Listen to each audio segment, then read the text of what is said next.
अस्सलाम वालेकुम नाजरीन, धरती टाइम न्यूज़ ऑनलाइन से गड आवां इमरान अली गोपांग। खबर शामिल क्यों था। Bureau chief Sukkur report Atif Shah. Rohri जे स्टेशन रोड ते गुजरियल रात देर से पुलिस की आकड़ा पर्ची जे दुकान ते कार्रवाई। 15 का वधिक जुआरी गिरफ्तार।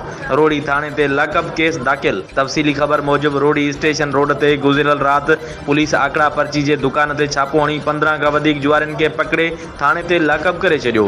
पुलिस तर्जुमान मूजिब आवाम जे शिकायतन ते एसएसपी सखर जे हिदायत ते एसएसपी सखर जे स्क्वाड टीम जुआ जे अड्डे ते छापो हणी जुआरिन के पकड़े वरतो।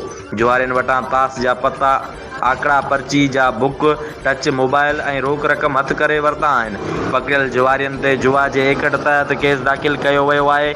मिलियल ॼाण मूजिब पुलिस 22 माण्हुनि खे पकड़े वरतो हो। किन खे लेन देन करे आज़ाद कयो वियो ऐं कुझु जुआरियुनि ते कागज़ी कार्रवाई करे जुआरियुनि मथां केस दाख़िल करे शख़्सी ज़मानत वठी आज़ाद कया विया।